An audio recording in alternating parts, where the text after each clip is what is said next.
I'm going to go back to Owen Swanson. He once said to me, Brenda, you can't fly with luggage.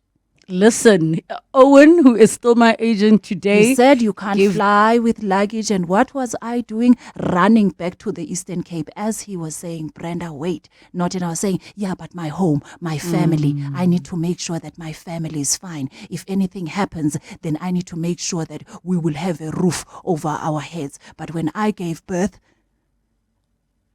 I had to find the streets.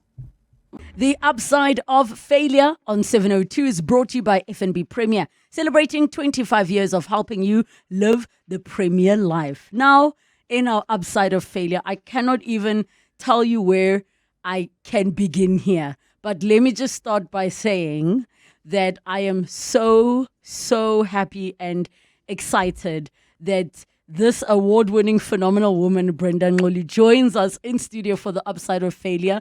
I feel like I've been wanting to have an interview with you for years, but I always believe in God's timing. I always do. And somehow I feel like today is perfect. Yes. How are you feeling? Welcome. It's so good to see you. It's so good to see you.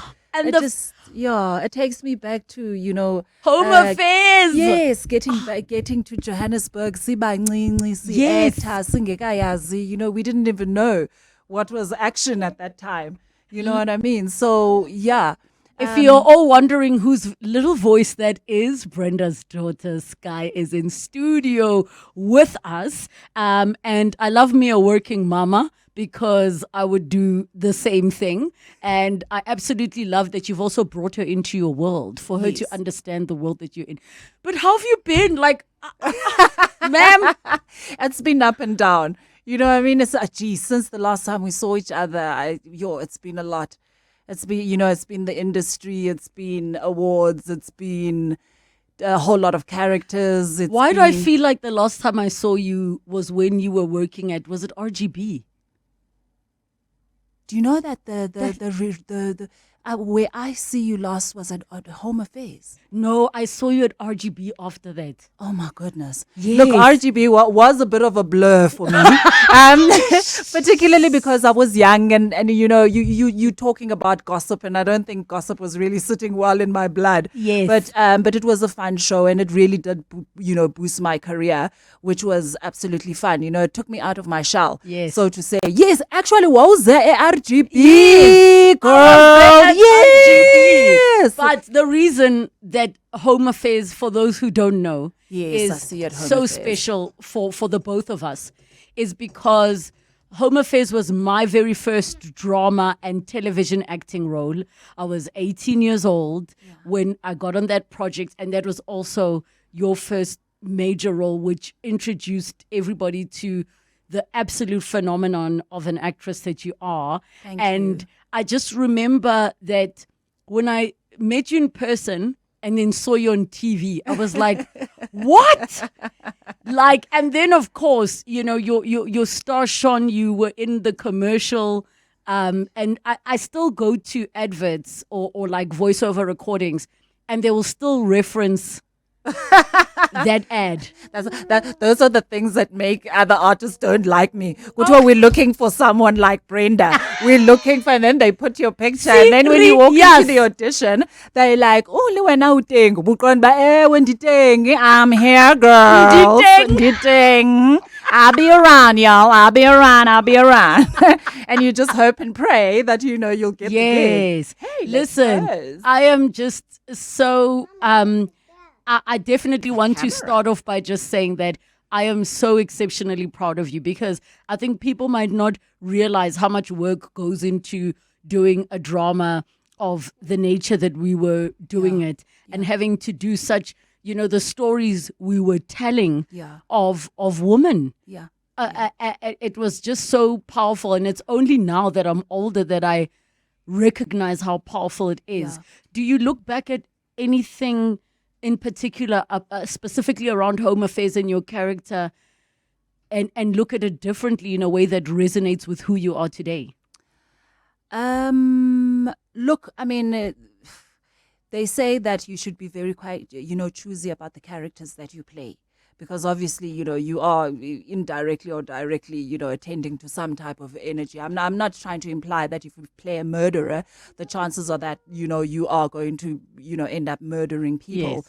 But if we remember, Istori Vuyo, she came from nothing and, she went to university and she ended up on the world stages as an athlete, Yes. which is almost the same as me because my mom was a domestic worker.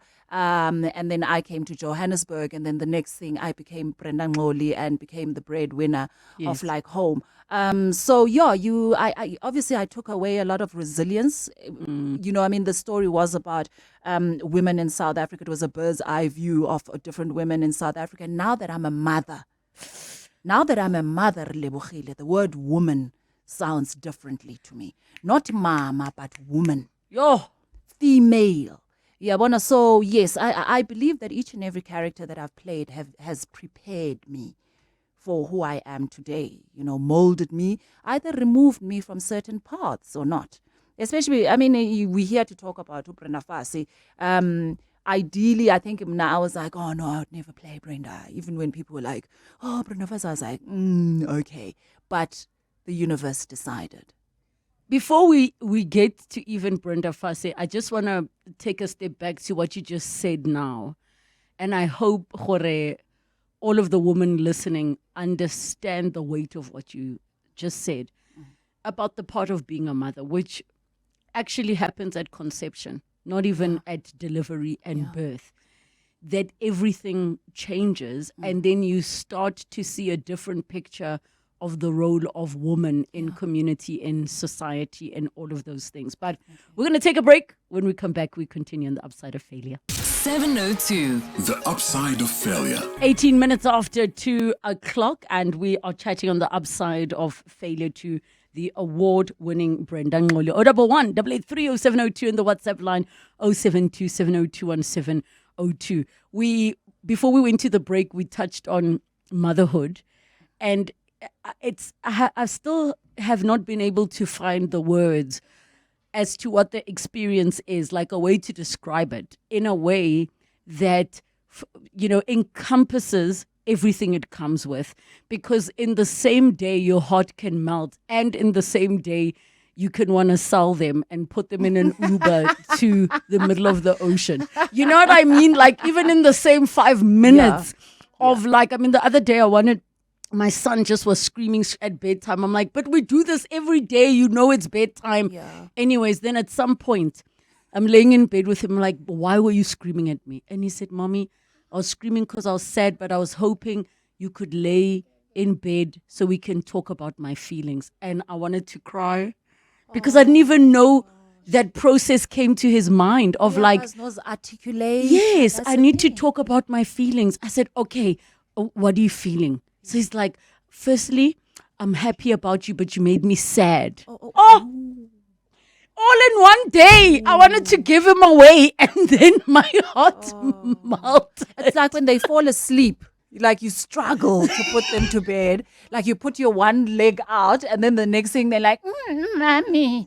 And then, and then once they fall asleep, though, you look at them and then now you're busy fiddling with the poor child. Because you miss them. You miss them and you want them to wake up. So, I think I'm addicted to her, which I'm glad I am. I'm glad I am. I'm glad I didn't, other mothers are faced with other challenges of, either not bonding with the child or, facing depression where you just not coping.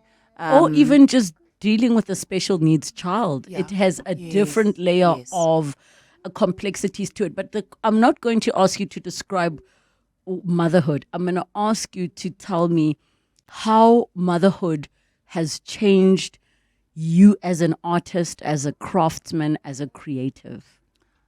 Everything has started making sense. It's okay not to be known. Before, I used to panic about, can people tell the difference between Brenda, the actress, and Brenda, the performer? Will they, maybe I should change my hairstyle so they don't think I look like that character. Maybe I should do this. Maybe I should walk differently. Now, she accepts me